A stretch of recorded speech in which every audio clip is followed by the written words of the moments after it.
यही देख करके बार बार आपको समझाया जाता है, ए भाई चूक मत करो। किसी से वैर थोड़ी है, द्वेष थोड़ी है। कोई संत यदि आपसे बात करता है तो आपके ऊपर कृपा नहीं, क्यों बात करेगा? क्या लेना है?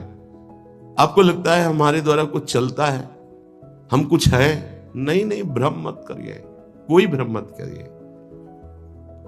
आपके लिए वो आपसे बात करते हैं, आपके कल्याण के लिए आपसे बात करते हैं, आपके कल्याण के लिए वो आपको डांटते हैं, आपके कल्याण के लिए आपको दुलार करते हैं। दोनों बातें समझ लीजिए। जो लाडली लाल में चित्त लगाए हुए हैं उनको कहीं किसी सुख की आकांक्षा नहीं। सच्चाई से समझ लीजिए, अगर वो सुख का कहीं खेल खेलते तुम्हें नजर आ रहे हैं, वो तुम्हारे लिए। तुम्हें दुलार कर रहे हैं, निकल चलो। तुम्हें डांट रहे हैं, निकल चलो। तुम्हें प्यार कर रहे हैं, निकल चलो। तुम्हारे मन को अपने प्यार में फांस करके श्री जी के चरणों में समर्पित कर देना, यही काम है।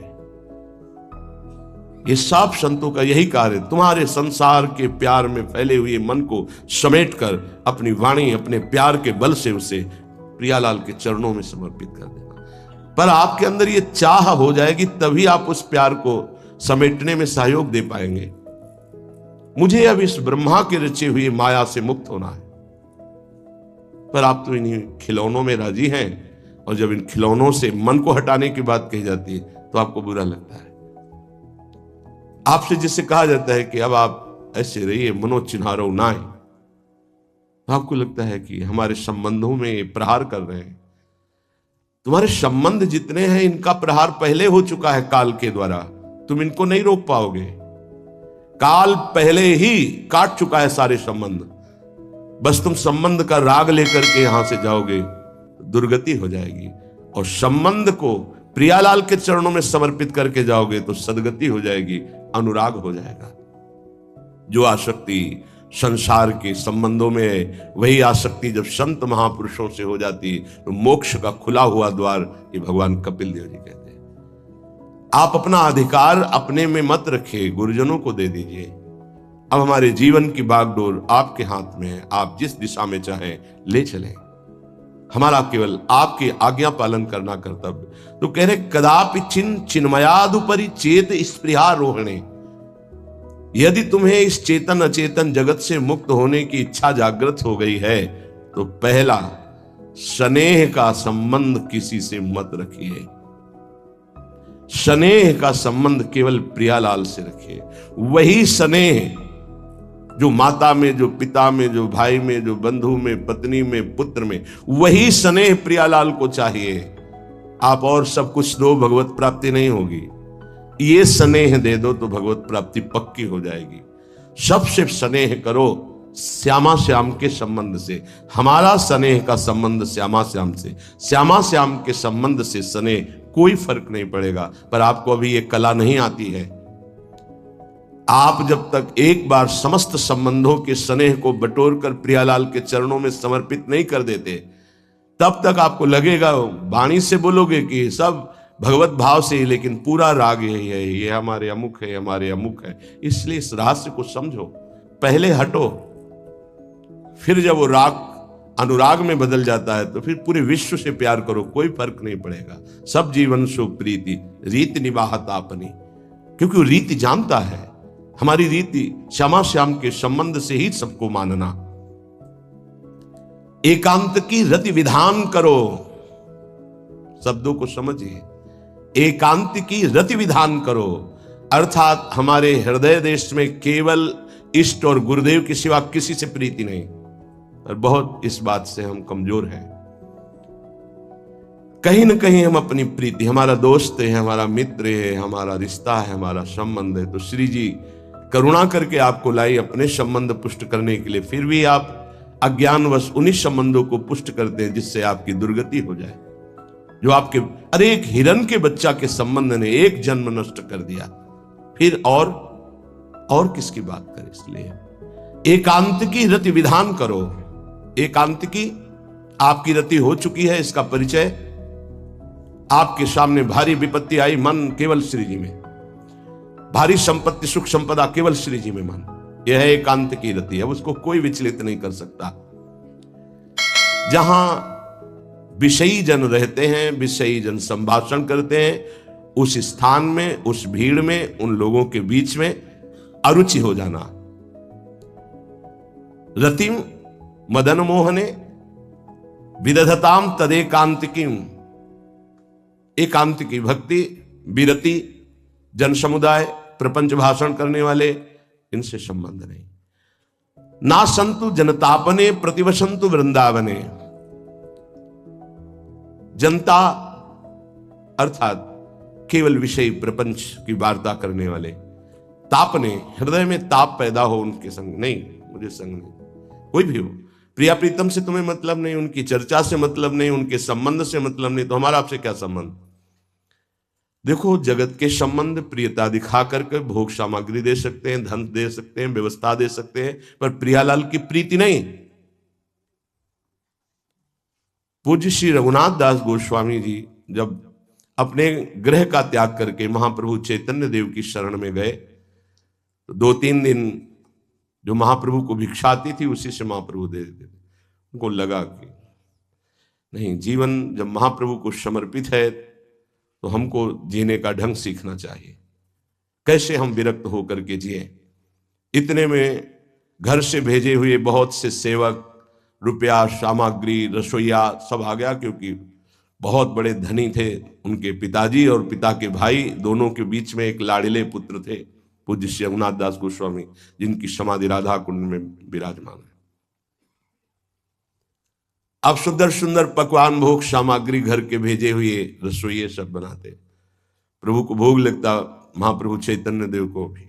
और फिर विचार किया, क्या ये माता पिता के द्वारा दी हुई सुविधा वैराग्य में कलंक नहीं है?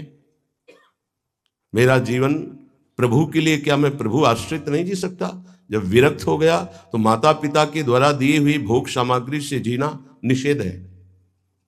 प्रवृत्ति और निवृत्ति 2 मार्ग हैं। प्रवृत्ति मार्ग में स्वयं अधिकार हो जाता है पुत्र और पुत्री का माता पिता की संपत्ति पर, निवृत्ति मार्ग में नहीं, स्वीकृत नहीं है। निवृत्ति मार्ग में स्वीकृत नहीं। जिसने इस स्वीकृति को स्वीकार किया वो कच्चा ही बना रहता है पूरे जीवन, पक्का वो कच्चा बना रहता है।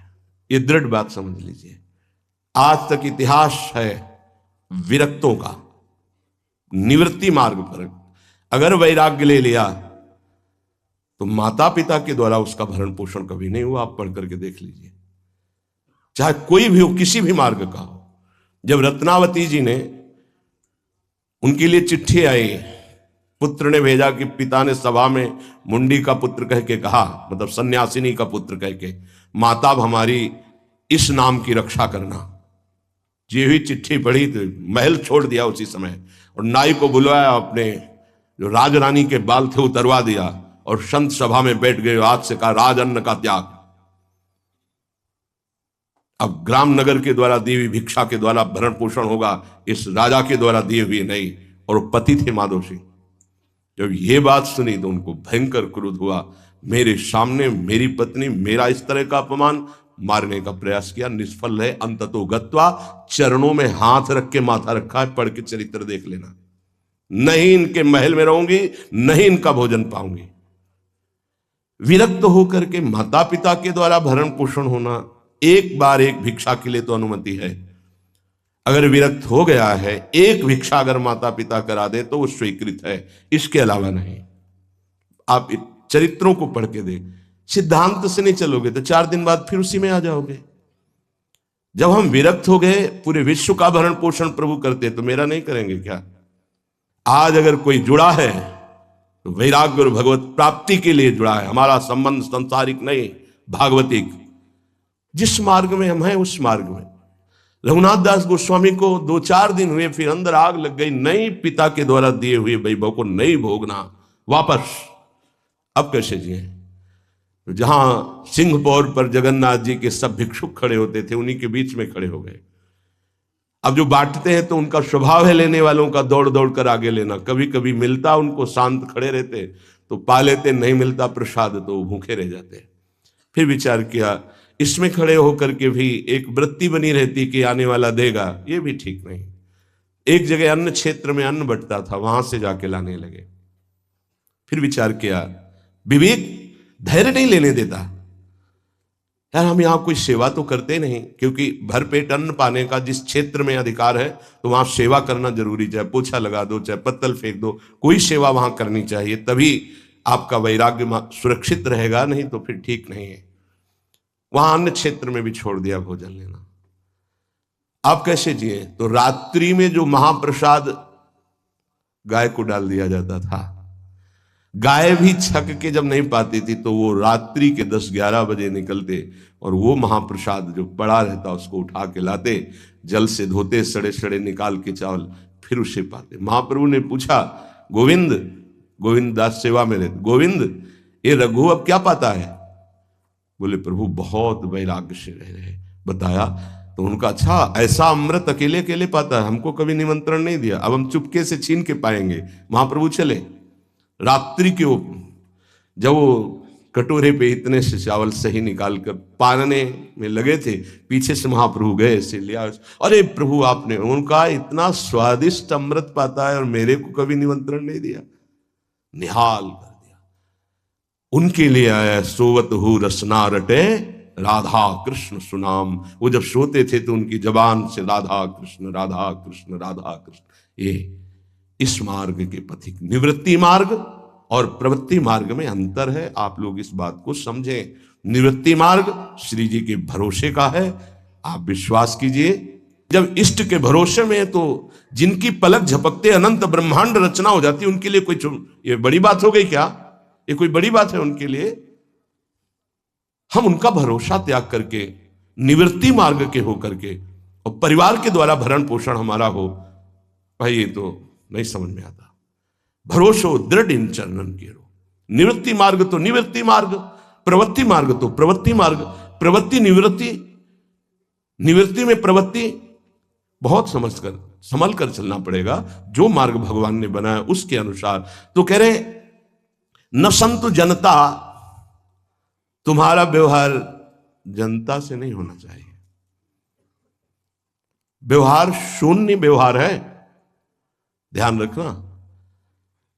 दसों हजार लोगों के दर्शन होते हैं, एक का भी परिचय नहीं है।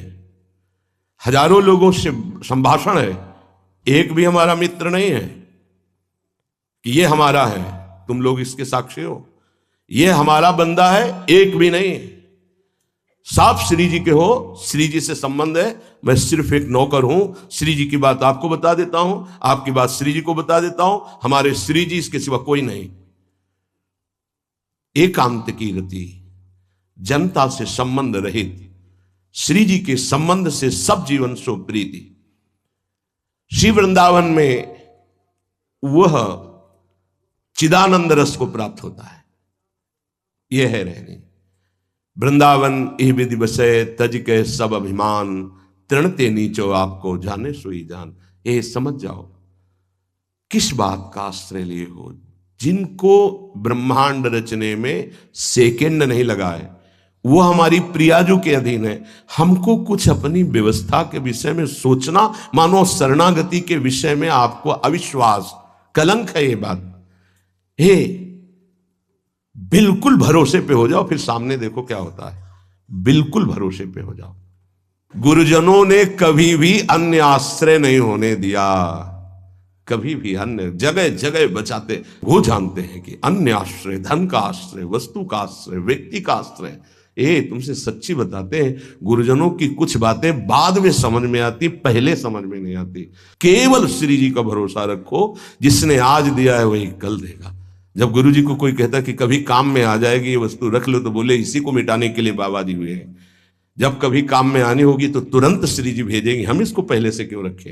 ये हमें चाहिए कि केवल श्री जी का आश्रय लेकर वृंदावन वास हो।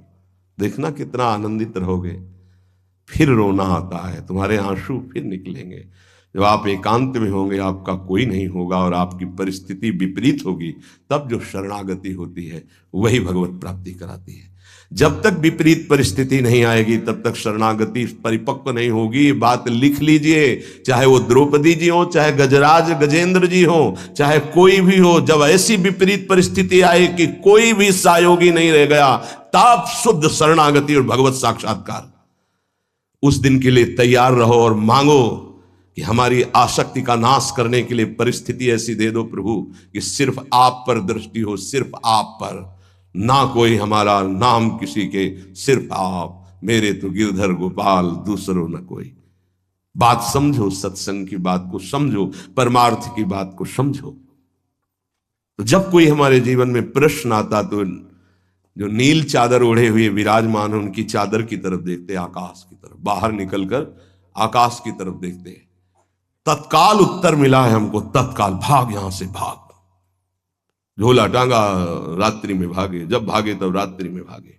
भागो भागो भागो, भागते भागते अब पायो परम विश्राम। अब वृंदावन, श्री वृंदावन विश्राम, सब सोहित निष्काम मत, श्री वृंदावन विश्राम।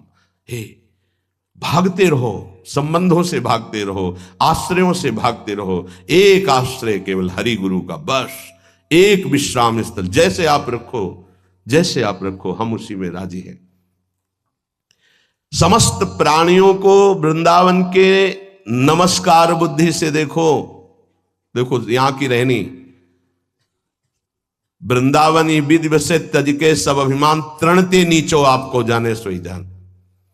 तृण से नीच अपने को जो जानता है सबको नमस्कार करेगा। और सच्चाई में देखो तो ऐसा ही है, कुछ नहीं है। कोरा अहंकार केवल है। क्या है हमारे अंदर? कुछ नहीं। अगर गुरु कृपा ना हो, प्रियालाल की कृपा ना हो तो कुछ नहीं। हाथ उठा के कहते हैं कोई बल नहीं है। बल है तो वो है, नहीं तो वो नहीं, तो कुछ बल नहीं। क्या बल है? आप देखो, अंदर से देख लो बैठ के, तुम्हारे अंदर क्या बल है। फिसल कर गड्ढे में गिरने का तो बल है, लेकिन गड्ढे से निकलने का बल तो नहीं है। फिसलने में क्या बल? फिसल कर गिरने का तो है, लेकिन दुनिया में इतना दुख है कि आप देख देख कर डिप्रेशन में पहुंच जाओगे। इतना दुख संसार में। और अगर आप भगवान के भजन में मगन हो तो आपको ये फिल्म जैसा दिखाई दे।